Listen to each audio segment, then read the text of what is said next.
हिंदी में यूपीएससी की तैयारी से संबंधित प्रोग्राम्स को देखने के लिए सब्सक्राइब करें स्टडी IQ IAS हिंदी। नमस्कार, बहुत बहुत स्वागत है आप सभी का स्टडी IQ IAS हिंदी में। मेरा नाम है अतुल जैन।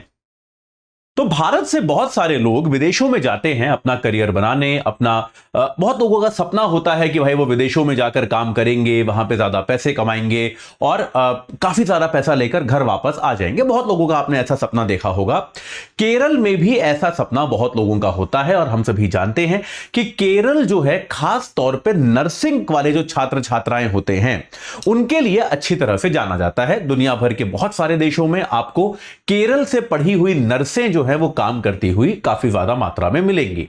और ये केरल में एक सामान्य प्रवृत्ति है कि अलग अलग देशों में जाकर केरल के लोग काम करना चाहते हैं और उसके जरिए पैसे कमाकर घर आना चाहते हैं। ठीक है, तो कई बार ये लोग जब विदेश के बाहर जाते हैं तो अपराधों में फंस जाते हैं। और ऐसी ही एक बड़ी अजीबोगरीब कहानी है जो आज मैं आपके सामने लेकर आया हूं, वो है निमिषा प्रिया की कहानी।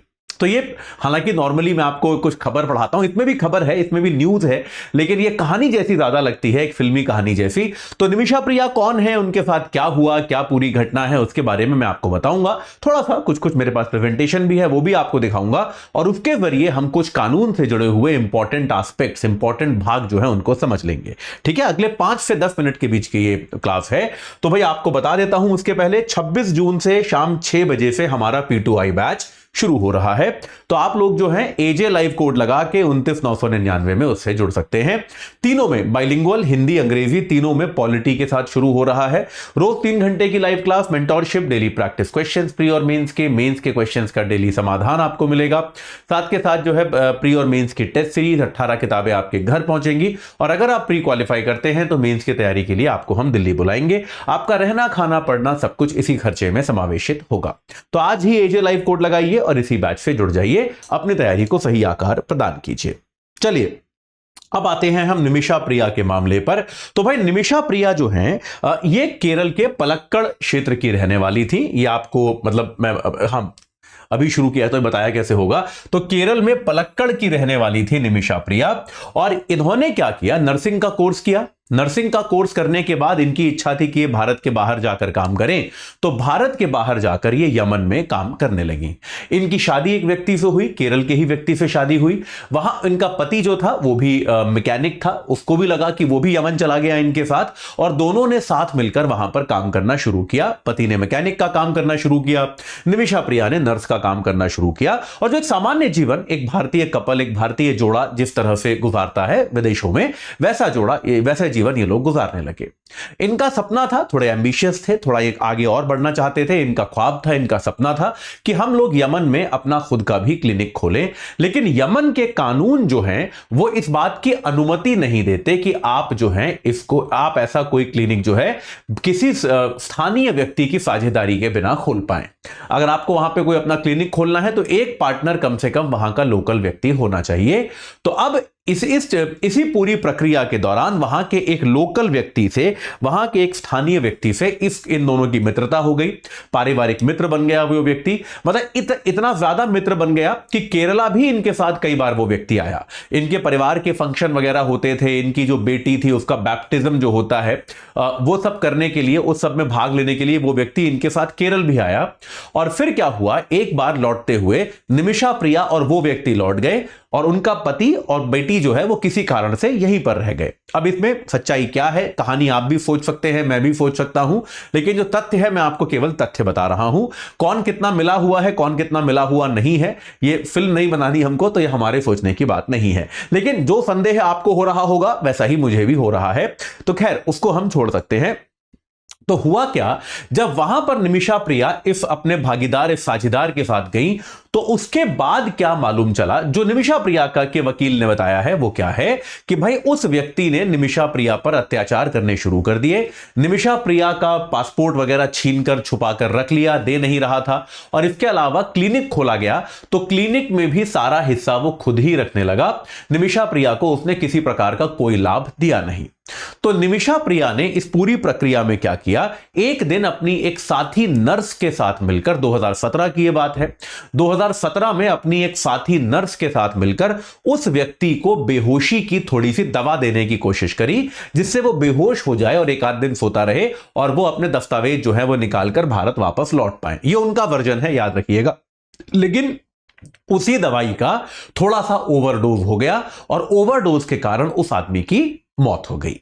ठीक है, तो वो जो व्यक्ति था जिसने निमिषा प्रिया का एक तरह से पासपोर्ट छीन कर रखा हुआ था, उनको कहते हैं, ये भी आरोप लगाया गया कि इनका शारीरिक शोषण किया गया, यौन शोषण किया गया। तो ये सब कुछ जो किया गया, वो व्यक्ति जो है इनके हाथों मारा गया। उसके बाद 2017 में ये गैर कानूनी तरीके से देश छोड़कर भागने का प्रयास करते हुए पकड़ी गई और 2018 में इनको वहां पर हत्या के मामले में दोषी माना गया।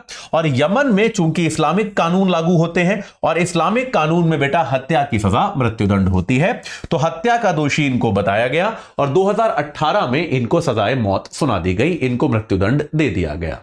ठीक है, तो अब उसके बाद से उनका परिवार, उनके परिवार के लोग, भारतीय समुदाय, काफी लोग जो है निमिषा प्रिया को बचाने की प्रक्रिया में लगे हुए हैं कि किसी न किसी तरह से इनको बचाया जाना चाहिए। और अब उसके लिए एक इंपॉर्टेंट प्रक्रिया शुरू हुई है जिसको हम कहते हैं दिया की प्रक्रिया।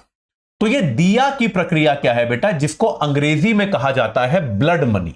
ये ब्लड मनी क्या चीज है? ये कलर आपको ठीक से दिख नहीं रहा होगा ना, मैं कलर चेंज कर लेता हूं कि ये कलर आपको ठीक से मेरे ख्याल से दिख नहीं रहा होगा, थोड़ा लाइट कलर को ले लेता हूं। हाँ जी, तो इस प्रक्रिया को, दिया की प्रक्रिया को क्या हाँ ये देखिएगा ना, दिया की प्रक्रिया को क्या कहते हैं? Blood money. ब्लड मनी क्या है?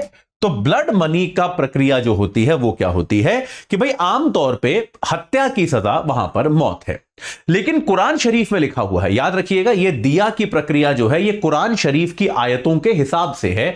कुरान शरीफ में एक धार्मिक तौर पर यह लिखा हुआ है कि कुरान शरीफ जो है वो विश्व के लोगों में या जो भी इस्लाम को मानने वाले लोग हैं उनमें माफ कर देने की प्रवृत्ति को बढ़ाना चाहती है कि भाई अगर आपके साथ कुछ गलत भी हुआ, आपके साथ कुछ अत्याचार भी हुआ, तो असली जो इस्लाम को मानने वाला व्यक्ति है उसको माफ करना आना चाहिए।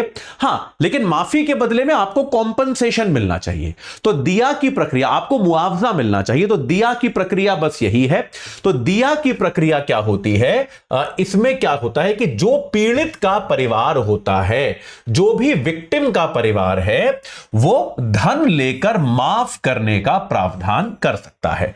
यानी कि एक रकम पे आप नेगोशिएट कर सकते हैं कि भाई अगर जिस व्यक्ति पर हत्या का आरोप है, अगर वो पीड़ित के परिवार को एक निर्धारित रकम दे दे तो आप जो है उस व्यक्ति को माफ कर सकते हैं। तो आप जिस व्यक्ति पर आरोप है उसको माफ किया जा सकता है। यह इस्लामिक कानून के तहत एक प्रावधान है। तो अब निमिषा प्रिया का परिवार जो है, निमिषा प्रिया जी का परिवार, वो इसी प्रावधान का प्रयोग कर रहा है। और इसके लिए चूंकि ये एक कानूनी तौर पे विदेशों में पैसा ट्रांसफर था, तो भारत सरकार की अनुमति इसके लिए मांगी गई थी। और अभी के लिए भारत सरकार ने शुरुआती पहले इंस्टॉल या फिर बातचीत शुरू करने के लिए जो $40,000 का ट्रांसफर करना था, उस पैसे के स्थानांतरण की अनुमति भारत सरकार ने दे दी है। तो अभी इनका परिवार जो है, याद रखिएगा, यह पैसा भारत सरकार नहीं देगी, यह पीड़ित, माफ कीजिएगा, जो आरोपी है निमिषा प्रिया, उनका परिवार ही इस पैसे की व्यवस्था करेगा। ठीक है, अब इस पैसे के लिए उनके पास अगर इतना धन होगा तो वो खुद से देंगे, वरना कहीं से चंदा लेंगे, जो भी करेंगे, लेकिन वो इस पैसे को खुद से देंगे। तो अभी के लिए $40,000 की एक रकम ट्रांसफर की जा रही है ताकि यह बातचीत शुरू की जा सके। पर याद रखिएगा, यह केवल $40,000 पे बात नहीं रुकने वाली है। इंडियन एक्सप्रेस की रिपोर्ट यह कहती है कि इसमें लगभग 3 से 4 लाख के बीच में, $3 से 4 लाख, याद रखिएगा, जो भी बात मैं कर रहा हूं वो डॉलर में कर रहा हूं, क्योंकि याद रखिएगा ये राशि जो है ये दोनों पक्ष नेगोशिएट करके तय करते हैं। राशि जो है ऐसा नहीं है कि सरकार कोई फिक्स कर देगी या कोई कानून में लिखा हुआ है कि इतना रकम होना चाहिए, ये दोनों पक्षों की स्वीकृति होनी चाहिए।